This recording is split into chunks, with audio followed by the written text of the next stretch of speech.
Estamos vivendo um momento em que o Lula parece que ele quer ser crente agora, né? Parece que ele resolveu ser evangélico, pelo menos tenta se aproximar. Mas os acontecimentos estão criando uma distância cada vez maior entre a esquerda e os evangélicos. Vamos falar sobre isso nesse vídeo. Antes eu peço que você se inscreva no canal, curta, comente, compartilhe, mande para todo mundo, para a gente alcançar as pessoas, falar com eles de política, de geopolítica, mas sempre tendo como base a nossa fé e os nossos princípios. Olha só, a intenção aqui do canal é tentar fazer aí um paralelo entre a política e o evangelho.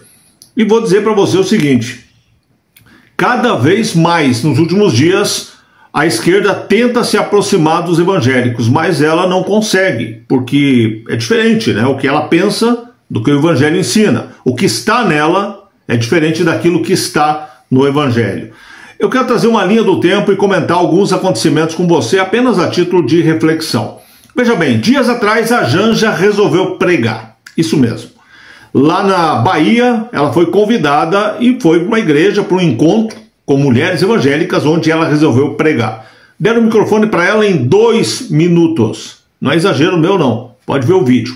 Em 2 minutos, ela simplesmente tirou a importância de Jesus Cristo na vida dos evangélicos. Tirou a centralidade de Jesus e falou que eram elas por elas mesmas e não tinha mais nada entre elas. Quer dizer, tirou todo o sentido do evangelho em 2 minutos.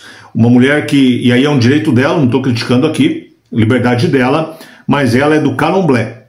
E mesmo assim alguém permitiu que ela subisse num púlpito e pregasse numa igreja evangélica, o que é, para mim que sou evangélico, desde criança, é um absurdo sem tamanho isso, né? É uma heresia absurda o que aconteceu nessa igreja, mas foi permitido.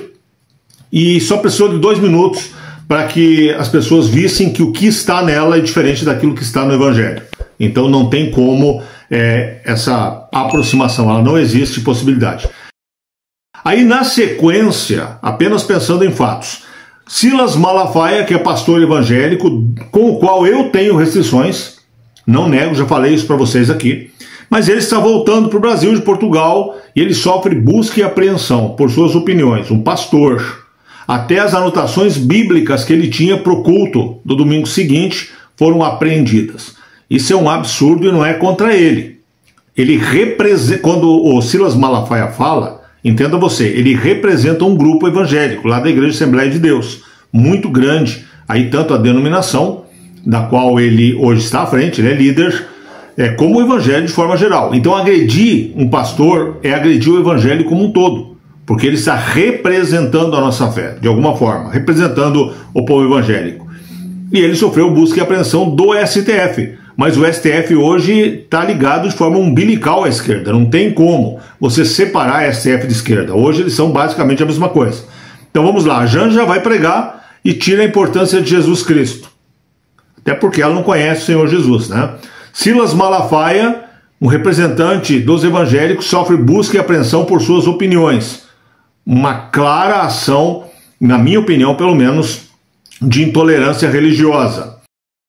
Aí o Mendonça, que é pastor evangélico, ministro do STF, né, o André Mendonça, ele vai para a LIDE, e na LIDE, nesse evento com empresários, ele fala e coloca, literalmente coloca por terra todo o discurso do STF, mostrando o que realmente significa ser um juiz, ainda mais um juiz da Suprema Corte. Isso arrebenta com o Moraes, que depois vem e tenta fazer um contraponto, mas mostra ali que ele apareceu. E por que é que ele apareceu?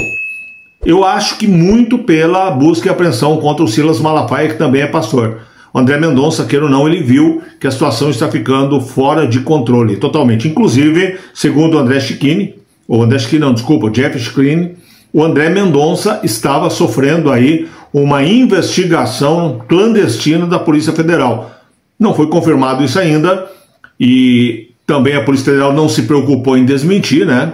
Pelo menos não de forma veemente. Então deixa aí uma pulga realmente atrás da orelha de todo mundo. Uma investigação não autorizada contra o ministro do STF, talvez encaminhada por outros ministros, seria algo absurdo, absurdo. O André Mendonça viu que ou ele toma posição ou ele realmente vai acabar tendo problema junto com todos os demais evangélicos.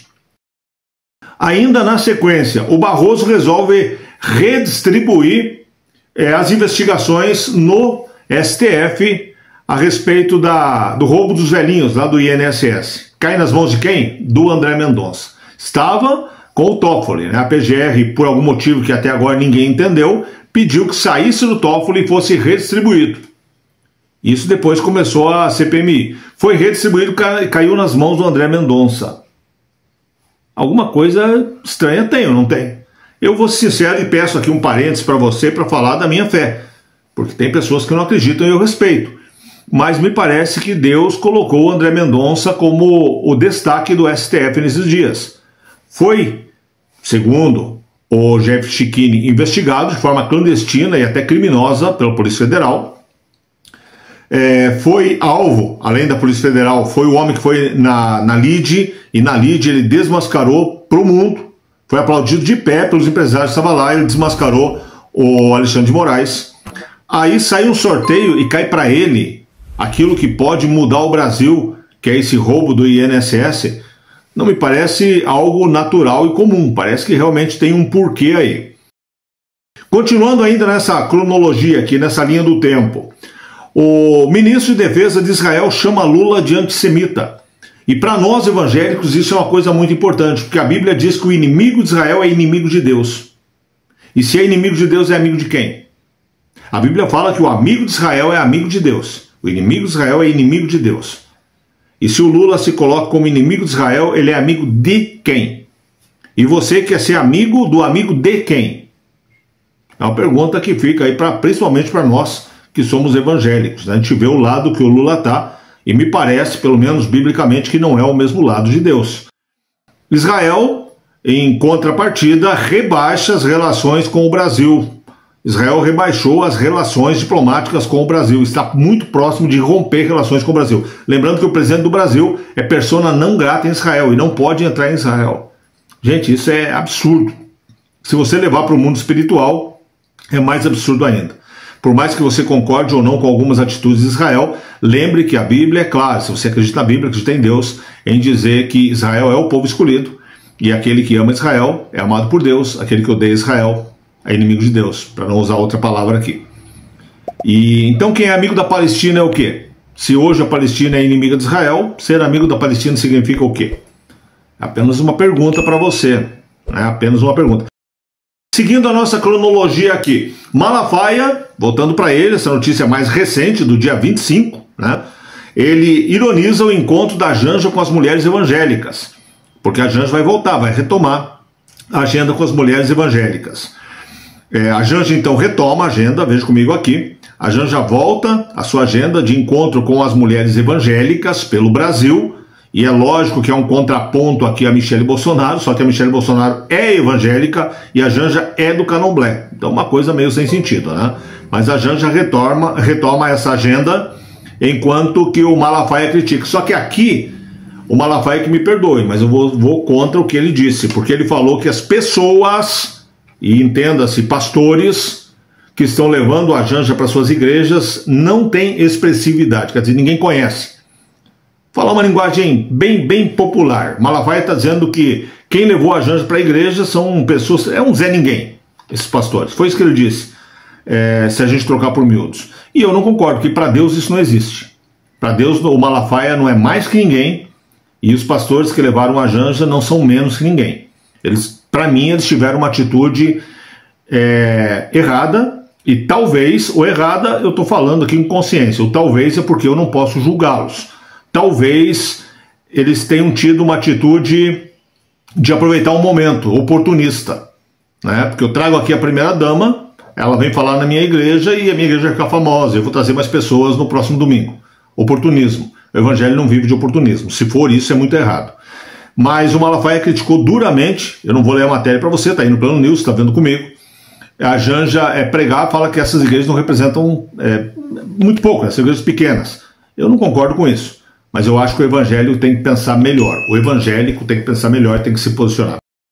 A verdade é que nós nos tornamos uma moeda. E aí a esquerda quer ter os evangélicos com ela, por quê? Porque ela precisa dos votos. Sem os votos da comunidade evangélica não tem como você vencer eleições. A esquerda sabe disso. Porém, a esquerda ela é contra tudo aquilo que o evangelho prega. A esquerda defende o que Jesus Cristo condenou. A esquerda condena o que Jesus Cristo defendeu. E assim para a gente ver. É só pegar as pautas. Não vou nem entrar nesse detalhe aqui, até para não alongar muito, mas pegue as pautas que a esquerda defende e leve para o evangelho. É totalmente contra os ensinamentos de Jesus. Pegue os ensinamentos de Jesus e traga para a política. Totalmente ao contrário do que a esquerda defende. E aí vem esquerdistas, nos comentários, normalmente falam, não pode misturar evangelho com política. Dias atrás, agora, recentemente, alguém comentou que um evangélico de verdade, quem ama a Deus, não se mistura em política. E eu gostaria muito que esse meu irmãozinho lembrasse de Davi, que foi rei. Hoje seria um presidente. Que ele lembrasse de Abraão, que foi o líder do seu povo. Hoje seria um presidente. Jacó, um fundador ali de todo o Estado de Israel, o chamado povo de Deus, no físico, né? Nós somos Israel espiritual. Mas gostaria muito que ele entendesse que Jacó, além de fundador, era uma espécie de rei, ou seja, hoje seria a figura de um presidente. O próprio José foi governador do Egito. Então quem vem com essa balela de não mistura evangelho com política, não entende absolutamente nada, nem do evangélico, nem da política. Porque o próprio Senhor falou que é para nós tomarmos posse da terra. O próprio Senhor falou que onde colocarmos nossos pés nos seria dado por herança. E aí vem alguém e diz, não, não se envolva. Como assim?